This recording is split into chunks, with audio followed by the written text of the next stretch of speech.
quero caminhar nesses minutos que eu tenho. Não sei se o relógio parou ou se são 20 horas.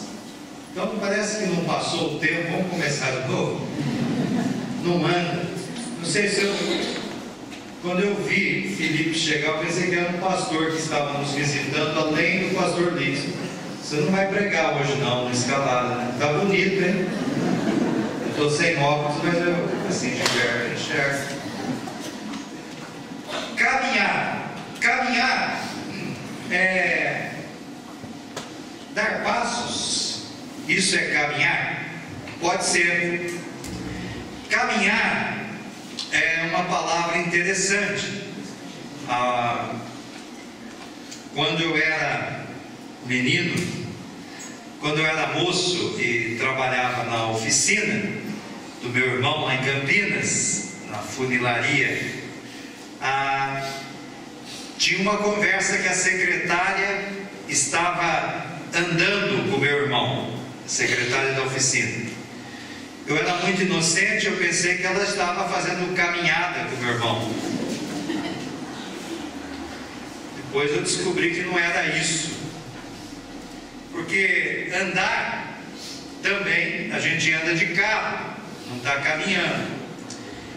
Essa palavra andar, e a gente vai ver alguns textos daqui a pouco, e hoje, agora à noite, a gente vai passar por duas passagens bíblicas que eu vou me ater sobre essa questão de andar, de caminhar, mas ela tem significados diferentes.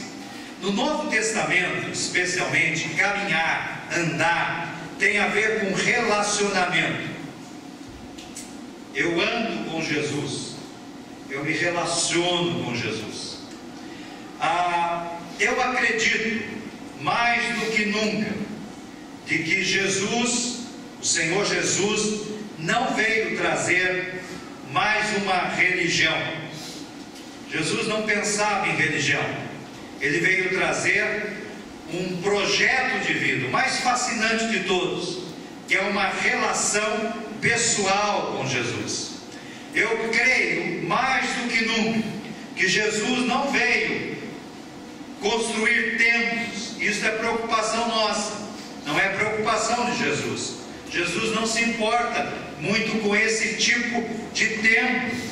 Nós devemos nos importar com esse tipo de templo. Jesus veio estabelecer vidas. Daí Jesus falar da importância da nossa relação com Ele e da certeza de que o Espírito de Deus habita em nós.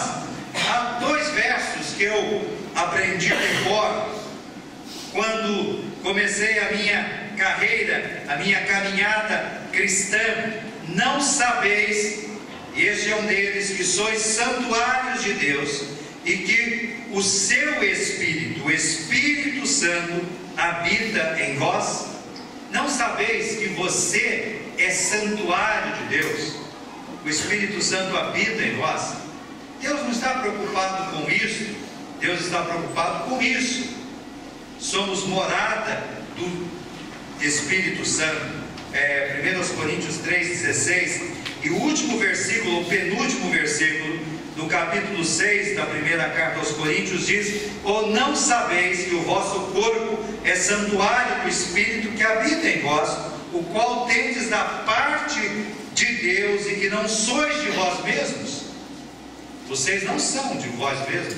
Você não é dono mais da sua vida, pois fostes comprado por preço. Hoje de manhã falávamos na ceia sobre o preço. Por isso, glorificai a Deus no vosso corpo. Morada de Deus somos nós. Há um texto na Bíblia, há muitos textos na Bíblia, mas há um texto na Bíblia que diz: não vos enganeis, as más companhias corrompem os bons costumes. Veja com quem você anda, porque se você andar com gente que não vale nada, você vai ter os seus costumes bons sendo corrompidos. Então andar não é andar, andar é relacionar-se. algo mais. Daí, nesta noite, eu estou sendo desafiado a andar nele. E esse é um texto que eu quero que você abra, que está em Colossenses, capítulo de número 2, versículo 6. Nós precisamos andar nele. Hoje o sermão é mais um sermão presbiteriano, tem presbiteriano, um sermão de 2 pontos. Mas não se alegre não, porque tem muitos subpontos. Mas 2 pontos. Primeiro é andar nele. Colossenses 2,6. Portanto, Colossenses 2,6. Portanto, assim como recebestes Cristo Jesus, o Senhor, também andai nele. Assim como recebestes o Senhor Jesus. Como é que recebemos Jesus? Nós recebemos Jesus pela fé. Nós recebemos Jesus pela graça. Nós recebemos Jesus, Deus manifestando o seu amor em nós. Um dia fomos tocados pelo Espírito. De alguma maneira, o Senhor falou ao nosso coração. Nós nos arrependemos. Nós convidamos Jesus a entrar na nossa vida. Pode ser que tenhamos levantado a nossa mão. Pode ser que tenha sido na leitura da palavra num canto da nossa casa. Pode ser que tenha sido no caminho da sua casa ao emprego, ao ouvir alguma coisa que falava de Deus e o Espírito convenceu que você recebeu a Jesus pela fé. Não existe outra maneira de ser salvo a não ser pela fé em Jesus. Não precisamos de muitas coisas, é simples assim. Nós recebemos a Jesus, e Paulo diz, portanto, assim como recebestes Cristo Jesus, o Senhor, andai nele. Simples assim, ande nele. E qual é, neste contexto de Filipenses 2, as considerações de Paulo, que ele coloca diante de nós? A primeira aparece no verso 7, que nós devemos ser seres, pessoas, que quando nos relacionamos com Jesus, nós somos pessoas cheias de gratidão. O nosso coração é um coração agradecidos, arraigados e edificados nele, e confirmados na fé, como fostes ensinados, sempre cheios de ação de graças. Alguém que se relaciona com Jesus, alguém que anda com Jesus, tem um coração agradecido, tem um coração cheio de ações de graças, por aquilo que já experimentou, por aquilo que está experimentando, e por aquilo que um dia vai alcançar na sua trajetória e na sua vida. Andar, como diz o versículo 6, também andai nele. Quando nós entendemos que a nossa vida cristã, que a nossa vida de crente em Cristo Jesus se faz com um relacionamento com Ele, com Jesus, o nosso coração é agradecido. O nosso coração não é um coração de culpa. O nosso coração não é um coração de medo. O nosso coração não é um coração de angústia. O nosso coração não é um coração de incertezas, mas pelo contrário, nós já ouvimos, nós já aprendemos, nós já entendemos, e agora precisamos andar com o Senhor, e precisamos andar nele. Daí o nosso coração se enche de ações de graças.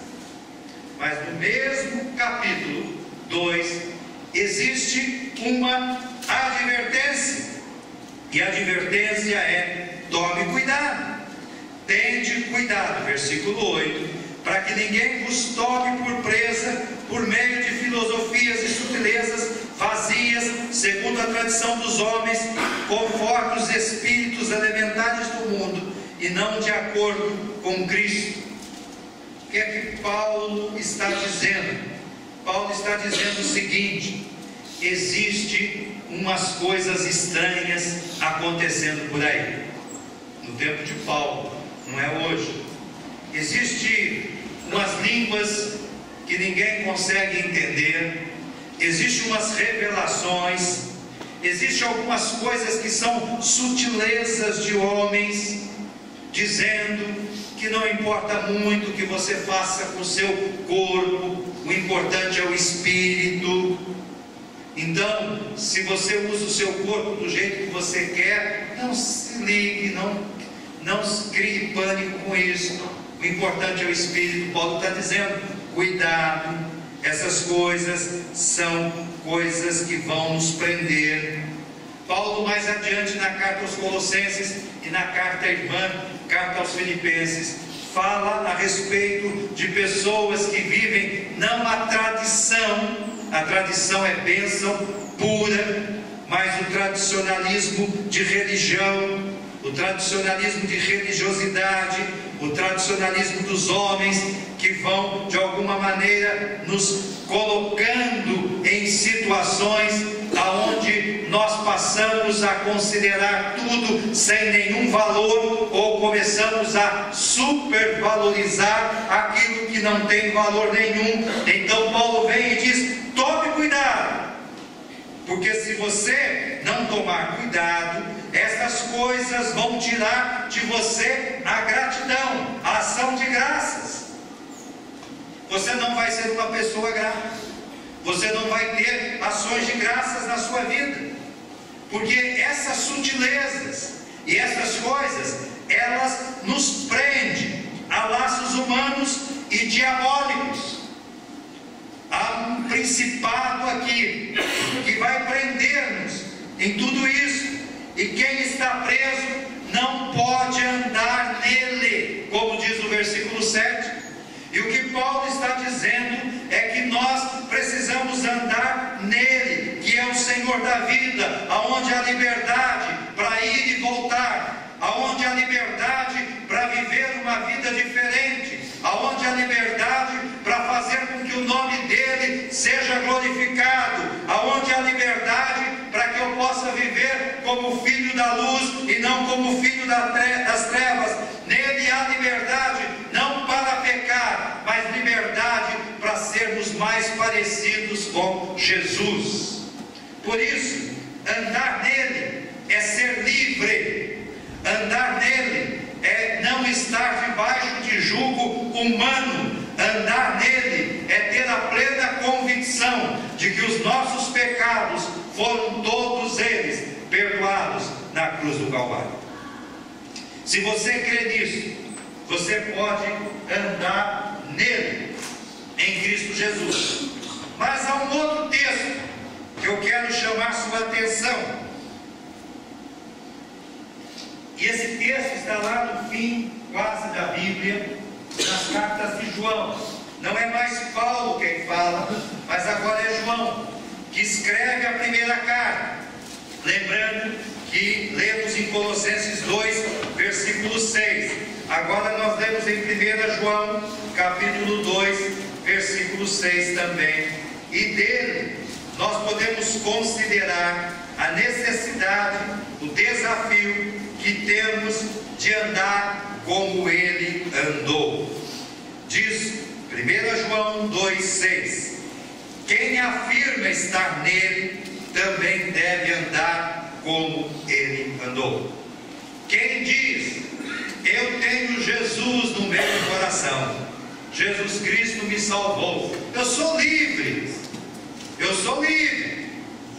aí vem o velho João, na sua experiência, iluminado e inspirado pelo Espírito, e diz: quem afirma, quem declara estar nele, estar em Jesus, deve andar como ele andou. E o grande desafio é andar como ele andou.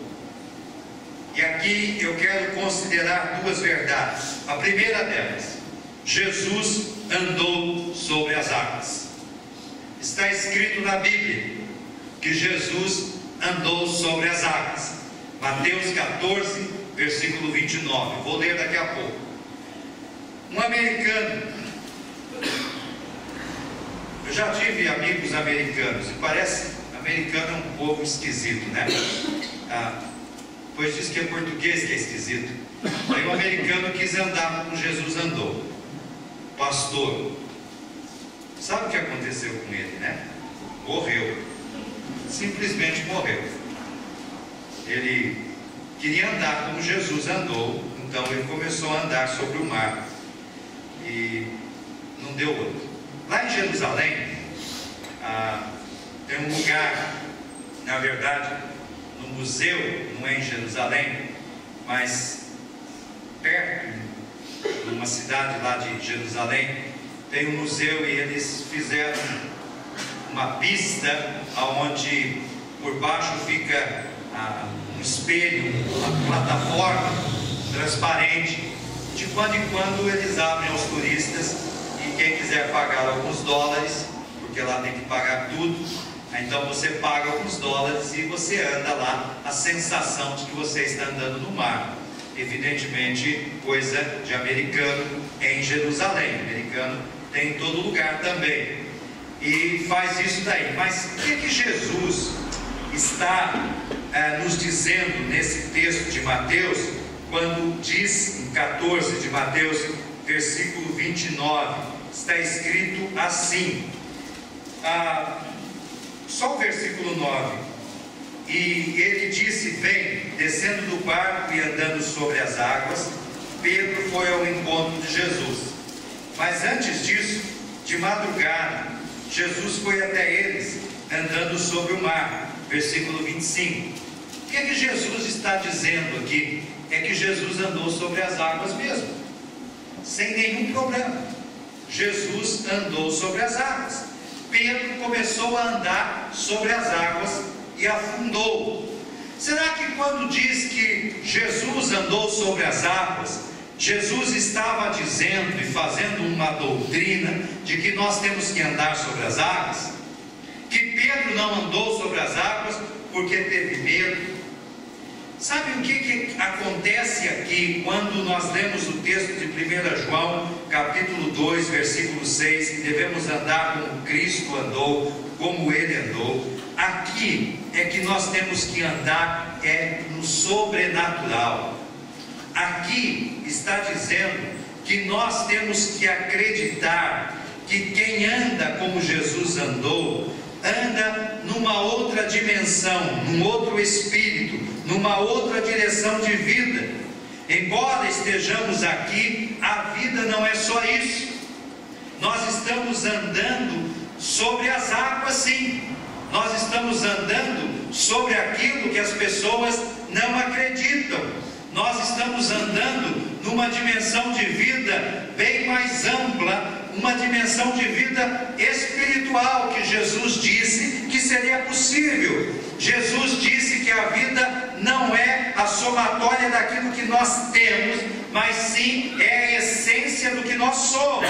A vida é Jesus. Eu ando nele, eu creio em coisas que não podem ser explicadas. Isto é andar como Jesus andou. Eu ando numa direção e acontecem coisas que não têm explicações. Se tivesse estas coisas, explicações, não seriam elas coisas sobrenaturais. Como que um homem que vive durante 30, 40 anos uma vida toda desregrada, e um dia Jesus Cristo, pela fé, entra no seu coração e ele se converte, agora ele converge, ele começa a andar numa outra direção, ele dá meia volta, houve uma conversão, provavelmente à direita, e ele começa a andar numa nova fase da sua vida. Como se explica isso? Como é que se explica uma situação onde o médico disse que não há mais nenhuma possibilidade, não tem mais jeito? Nós ouvimos isso hoje, e a pessoa consegue chegar aos 68 anos. É alguma coisa que vai além do nosso entendimento, é alguma coisa que se estende além do nosso entendimento. E por por que isso daqui é sobrenatural?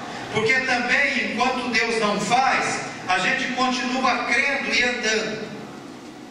A gente continua crendo e acreditando que a vida não se resume nisto que nós estamos vendo. Por isso, se um dia a Zezé não voltar a andar entre nós, quando ela chegar no céu, lá não tem cadeira de roda e ela vai andar livremente. É algo que eu creio, é sobrenatural. Lá não vai ter doença, lá não vai ter nenhum tipo de enfermidade, lá não vai ter nenhum tipo de limitação. Estaremos para sempre com o Senhor. Isso daqui é andar no sobrenatural, é acreditar que a nossa vida não se resume nos nossos 40, 50, 60, 70, 80 anos, 90, não sei os anos que Deus tem para você, mas é algo que nós não podemos explicar. Por isso, quando nós decidimos andar como Jesus andou, nós vamos andar numa dimensão de vida, num estilo de vida, em algo que é parecido àquilo que aconteceu lá no Novo Testamento, lá em Mateus, quando Jesus vai ao encontro dos discípulos andando sobre as águas, e Pedro, no seu gênio, na sua maneira de ser, decide ir, mas fica com medo do vento e começa a afundar. Assim também, diante do sobrenatural de Deus, nós não alcançamos tudo que Deus tem para a nossa vida, porque nós ficamos olhando para o lado e achamos que o vento é maior do que o Senhor, e achamos que o vento é maior do que aquilo que Deus diz na sua palavra, e achamos que o vento é algo tão poderoso como o Senhor, que é o Senhor da nossa vida. Por isso, Jesus andou sobre as águas, inexplicável até hoje, não tem explicação, não dá para andar sobre as águas, não tem jeito, mas Jesus andou. Assim como também não dá para explicar muitas das coisas que acontecem na nossa vida e muito dos caminhos que nós fazemos. Como é que alguém, quando perde todo o seu equipamento, ainda assim mesmo decide fazer a viagem que tinha planejado? Por que é que não ficou chorando, lamentando? Por que é que não fez outra coisa? É algo inexplicável. Não vamos explicar isso. É sobrenatural. É Deus quem faz. Nesse tempo de crise, dizem que tem muita crise, as pessoas desempregadas. Hoje, nessa noite, forma-se uma pequena fila de pessoas trazendo o seu dízimo e as suas ofertas para a igreja, para o serviço do Senhor. Como é que se explica isso? É andar sobre as águas. Não tem explicação. Você vai dar 10% na sua igreja nesse tempo de crise? Não faça isso. Não é isso que a gente ouve, mas é andar em algo que não se explica. É isso que Jesus está querendo trazer ao meu e ao seu coração hoje. Quem afirma estar nele também deve andar como ele andou. E como é que ele andou? Andou sobre as águas. Como é que ele andou? Diz a Bíblia Sagrada que o Senhor Jesus andou entre nós um tempo precioso que ele esteve entre nós, e diz assim, e diz respeito a Jesus de Nazaré como Deus o ungiu com o Espírito Santo e com poder. Ele andou por toda a parte fazendo bem e curando todos os oprimidos pelo diabo, porque Deus era com ele. É interessante esse texto de Atos 10:38, que diz que Jesus andou por toda parte fazendo bem e curando todos os oprimidos pelo diabo. Jesus não andou por toda a parte curando todas as enfermidades, fazendo com que todos, teve ocasião que ele curou muitos enfermos, diz a Bíblia, mas esse texto, na dimensão de Lucas, que escreve Atos dos Apóstolos, Jesus aparece como alguém que está fazendo algo diferente, curando todos os oprimidos do diabo. Mas antes diz que ele andou fazendo o bem, boas obras. Jesus fez isso. Jesus andou fazendo boas obras. Aonde Jesus ia, Jesus fazia o bem. Fazer o bem não é doutrina espírita kardecista. Fazer o bem não é doutrina católica apostólica romana. Fazer o bem, fazer boas obras, é ensinamento do Mestre Jesus de Nazaré. Quem faz o bem esperando receber, não está fazendo o que Jesus ensinou. O que Jesus fazia era o bem e pronto. Se você pode fazer o bem, deve fazê-lo.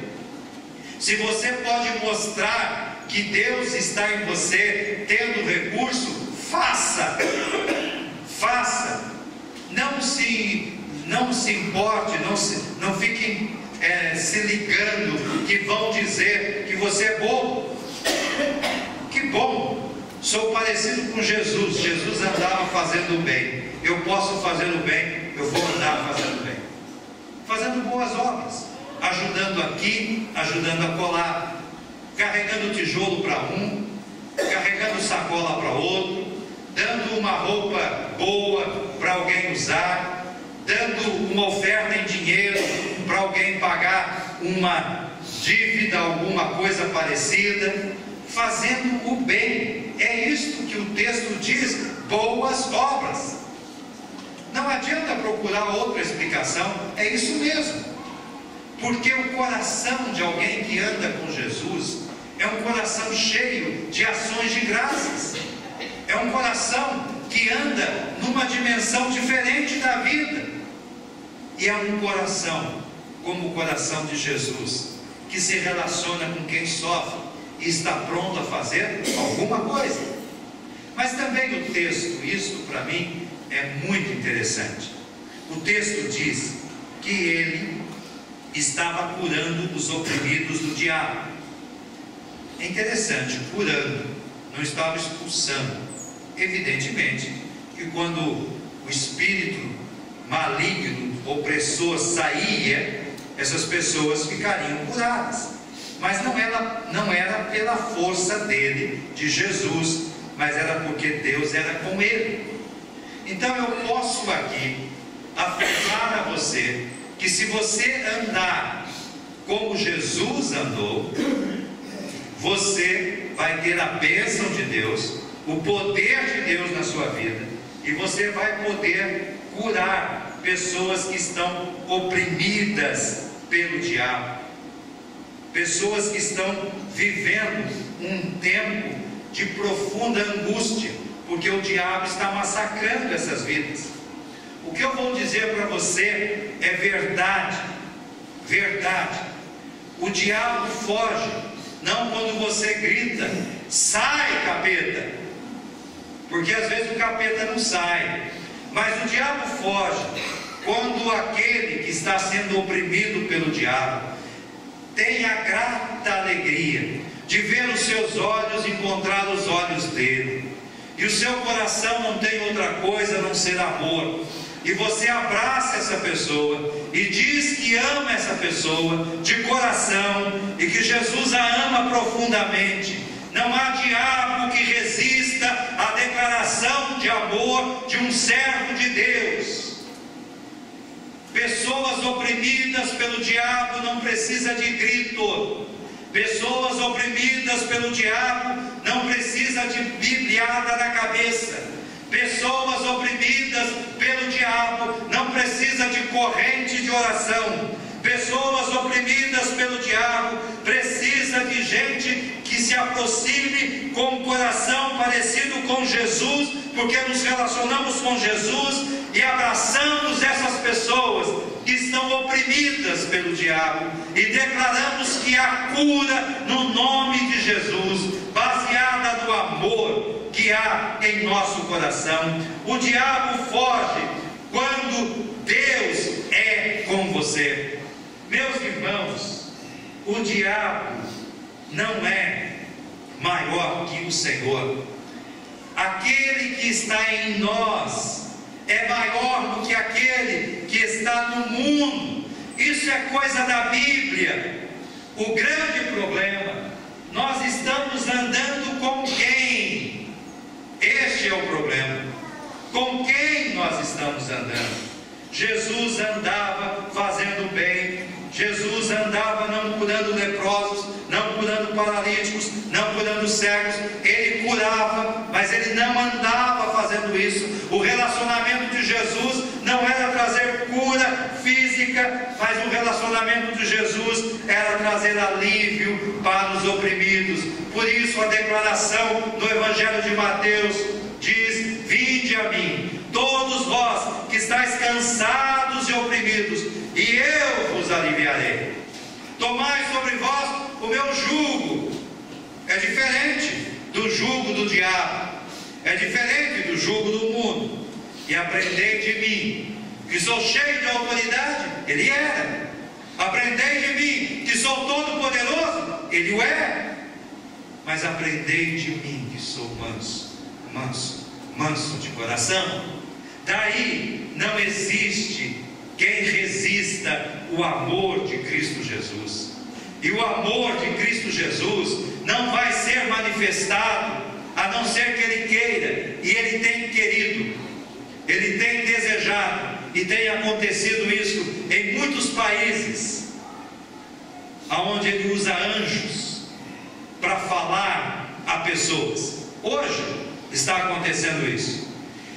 Em algum lugar deste mundo tem anjos falando a muitos muçulmanos. Mas aqui no Brasil, Ele usa você, Ele usa a mim, Ele usa a nós, quando desejamos, quando nos relacionamos, quando decidimos andar com Jesus e andar como Jesus andou.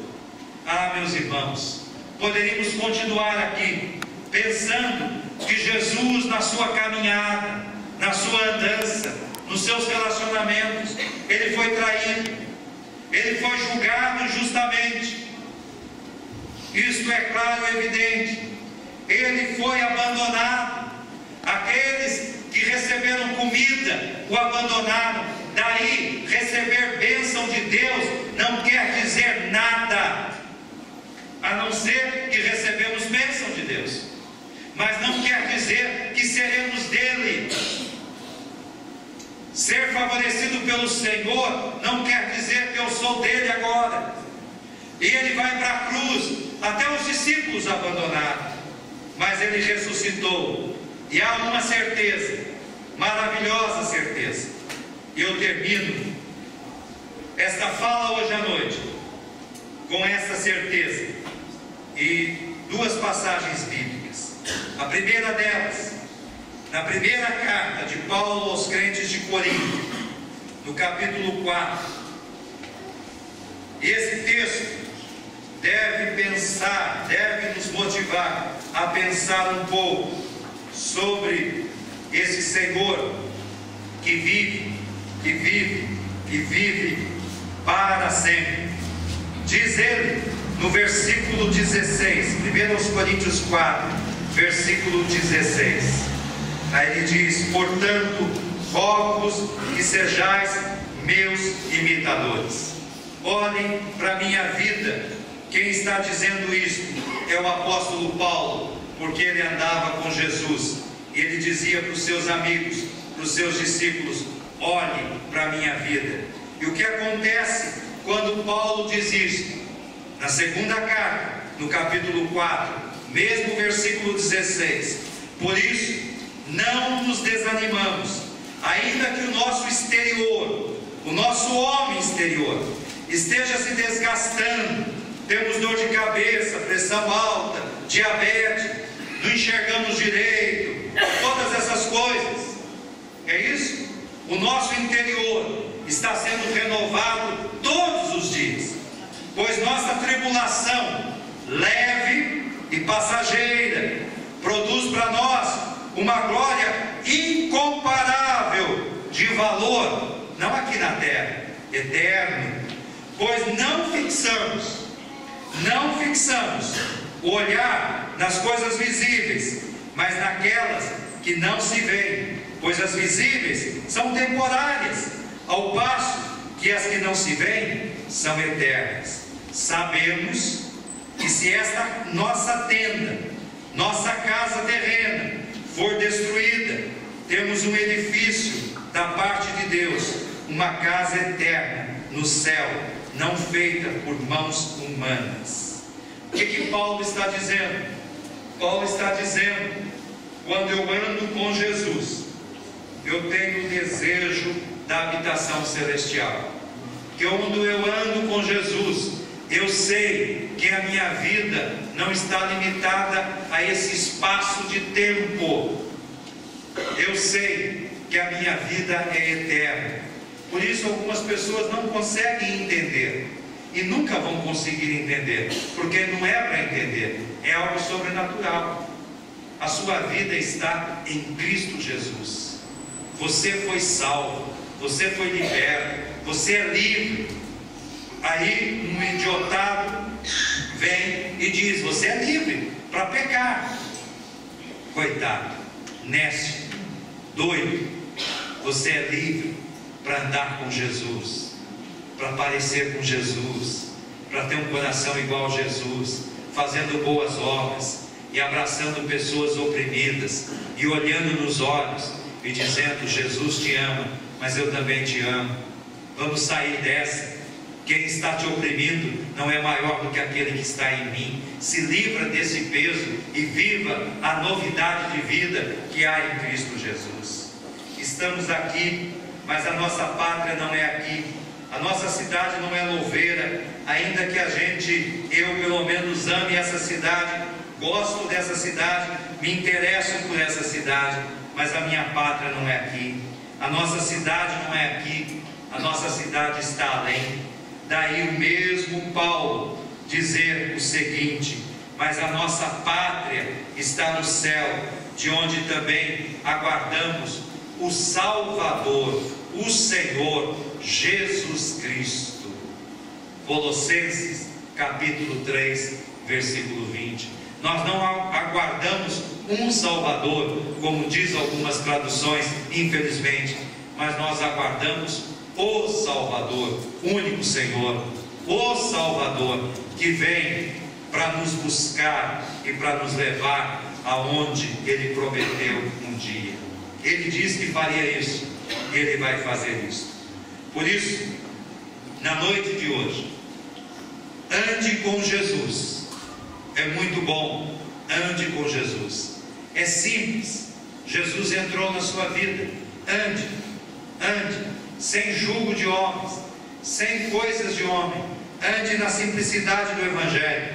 Procure uma igreja que seja bênção para a sua vida, que te ajude a crescer, que ajude a fazer com que suas raízes cresçam e sejam fortalecidas. Não importa o nome da igreja, vá para uma igreja que te faça bem. Esteja nessa igreja, ande com Jesus, mas ande como Jesus. Ande como Jesus. Aí você não precisa de cargo, não precisa de título, não precisa de salário, você só precisa andar como Jesus. Como é que Jesus andou? Andou de uma maneira sobrenatural. Andou dizendo que não tinha onde reclinar a cabeça. Ande como Jesus. Andou sobre as águas, ninguém entendeu. Ande como Jesus, ande fazendo bem. Ande como Jesus, ande trazendo libertação para os oprimidos de Satanás. E quem sabe, vai começar dentro da sua casa, vai começar perto da sua casa, vai começar na sua rua e vai alcançar muitas pessoas, porque andar com Jesus é um projeto de vida que não tem preço. Na verdade tem, mas nós não podemos pagar. Ele já pagou na cruz do Calvário.